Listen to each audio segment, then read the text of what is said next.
Welcome to Kalima maths channel. ఈ వీడియోలో 6th class basic geometrical ideas అందులో థర్డ్ ఎక్సర్సైజ్లోని ప్రాబ్లమ్ సాల్వ్ చేద్దాము. Coming to first problem, name the angles, vertex and arms of the angles from the figure.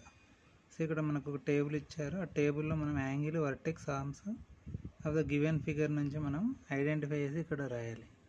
So already మనకు ఒక example ఇచ్చారు. Angle వచ్చేసి angle AOB, అదే వర్టెక్స్ దట్ ఈజ్ ఓ, అలాగే arms OA, next OB. So ఇదే విధంగా మనం మిగతా ఎగ్జాంపుల్ తీసుకుంటే యాంగిల్ బిఓసి కోణము, నెక్స్ట్ వర్టెక్స్ శీర్షము. సో మీరు అబ్జర్వ్ చేస్తే ఇక్కడ ఈ ఫిగర్లో అన్నిటికీ శీర్షము ఓనే ఉంటుంది, that is vertex is O, that is a common one. Next coming to arms, భుజాలు. సో ఇక్కడ ఈ ఎగ్జాంపుల్ ప్రకారం ఓఏ అండ్ ఓబి ఎలా తీసుకున్నారో అలాగే యాంగిల్ బిఓసికి మనము ఓబి అండ్ ఓసి తీసుకోవాలి. So angle OB and angle OC.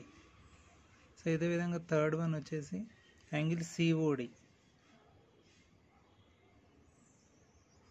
So దీనికి వర్టెక్స్ ఓ, అలాగే ఆర్మ్స్ వచ్చేసి angle OC and angle OD వస్తాయి.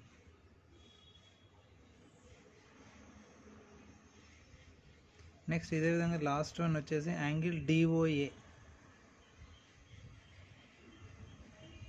సో దీని కూడా vertex O and coming to arms భుజాలు వచ్చేసి OD and OA.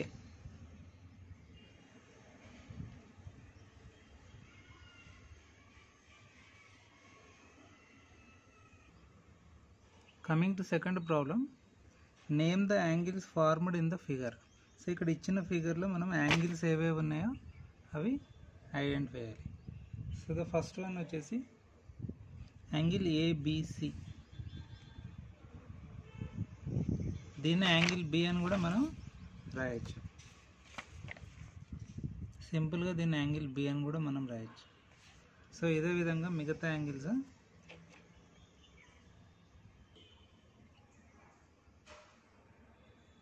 Angle BCD, angle BCD. So దీన్నే సింపుల్గా యాంగిల్ సి అని కూడా రాయొచ్చు. Next third one angle CDA. So దీన్నే సింపుల్గా యాంగిల్ డి అని కూడా రాయొచ్చు. అలాగే ఫైనల్గా యాంగిల్ డిఏబి. సో దీన్ని సింపుల్గా మనం యాంగిల్ ఏ అని కూడా రాయొచ్చు. Coming to third problem, mark the points in the figure which satisfy all the 3 conditions. ఇక్కడ ఒక ఫిగర్ ఇచ్చారు. సో ఇక్కడ మనకు 3 రోమన్ క్వశ్చన్స్ అడిగారు. సో ఇచ్చిన క్వశ్చన్స్ ప్రకారం మనం పాయింట్స్ని ఇండికేట్ చేయాలి. ఫస్ట్ వన్ వచ్చేసి A comma B in the interior of angle DOF. So ఇచ్చిన ఫిగర్లో మీరు అబ్జర్వ్ చేస్తే యాంగిల్ డిఓఎఫ్ ఇది. సో దాని లోపల అంటే ఇంటీరియర్ అంటే లోపల అనమాట, ఇన్సైడ్. సో ఈ 2 పాయింట్స్ ఏ అండ్ బిని మనము ఇన్సైడ్ ద యాంగిల్ డిఓఎఫ్ మనం ఇండికేట్ చేయాలి. సో ఈ జోన్లో మనం ఎక్కడైనా ఇండికేట్ చేయొచ్చు. ఫర్ ఎగ్జాంపుల్ ఇక్కడ పాయింట్ ఏ, ఇక్కడ పాయింట్ బి లాగా తీసుకుంటున్నాను. సో ఈ లోపల ఎక్కడైనా మనం ఇండికేట్ చేయొచ్చు ఈ points. Coming to second question, A comma C in the exterior of angle EOF. So మీరు ఇక్కడ అబ్జర్వ్ చేస్తే యాంగిల్ ఈఓఎఫ్ ఇది, యాంగిల్ ఈఓఎఫ్. సో దీనికి ఎక్స్టీరియర్ అంటే అవతల వైపు, అవుట్ సైడ్ మనం ఈ పాయింట్స్ని ఇండికేట్ చేయాలి, ఏ కామాసి. సో అంటే ఈ జోన్లో మనము ఇండికేట్ చేయకూడదు A comma C. Outside of this zone అంటే ఇండైరెక్ట్గా యాంగిల్ డిఓఈలో మనం ఎక్కడైనా ఇండికేట్ చేయొచ్చు. ఫర్ ఎగ్జాంపుల్ పాయింట్ ఏ ఇక్కడ తీసుకుంటున్నాను, పాయింట్ సి.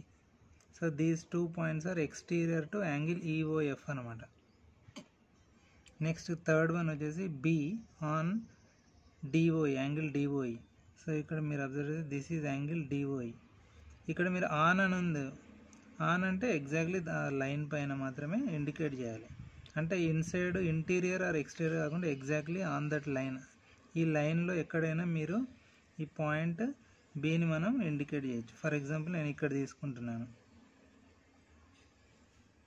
సో ఈ విధంగా మీరు ఎక్కడైనా ఇండికేట్ చేయొచ్చు. ఇక్కడైనా any place on this line or in this line. Overall ఈ యాంగిల్ ఈ డిఓఈలో ఎక్కడైనా మీరు ఇండికేట్ చేయొచ్చు. Coming to fourth question, in which of the following figures angles are formed. మీరు ఫస్ట్ ఫిగర్ అబ్జర్వ్ చేసి ఇక్కడ యాంగిల్ అనేది ఫార్మేషన్ కుదురుతుంది. So it is yes. Coming to second figure, మీరు అబ్జర్వ్ చేసి ఈ లైన్స్ రెండు ప్యారలల్గా రన్ అవుతున్నాయి. సో ఇవి రెండు మీట్ అనేవి జరగడం లేదు కాబట్టి యాంగిల్ ఫార్మేషన్ అనేది కుదరదు, కాబట్టి ఆన్సర్ వచ్చేసి no. Coming to third figure, ఇక్కడ మీకు స్టార్ సింబల్ లాగా ఉంది. ఇక్కడ మల్టిపుల్ యాంగిల్స్ అనేవి మనకు ఫార్మ్ అవుతాయి. ఫర్ ఎగ్జాంపుల్ ఇక్కడ ఒక యాంగిల్ ఫార్మ్ అవుతుంది, సెకండ్ వన్ ఇక్కడ, థర్డ్ వన్ ఇక్కడ, ఫోర్త్ వన్ ఇక్కడ, ఫిఫ్త్ వన్ ఇక్కడ. సో టోటల్ మనం 5 యాంగిల్స్ని ఫామ్ చేయొచ్చు. కమింగ్ టు ఫోర్త్ ప్రాబ్లం, ఇక్కడ కూడా మీరు అబ్జర్వ్ చేస్తే ఈ రెండు లైన్స్ అనేవి ప్యారలల్గా రన్ అవుతున్నాయి. అంటే అవి ఎప్పటికీ మీట్ కావు. జస్ట్ లైక్ ట్రైన్ ట్రాక్ అనమాట, రైలు పట్టాలాగా అవి ఎక్కడ మీట్ కాకుండా ప్యారలల్గా రన్ అవుతున్నాయి. కాబట్టి అవి మీట్ కానప్పుడు యాంగిల్ అనేది కూడా ఫార్మేషన్ అనేది జరగదు. కాబట్టి third one yes and fourth one వచ్చేసి no. So thanks for watching this video. Please subscribe and share this channel.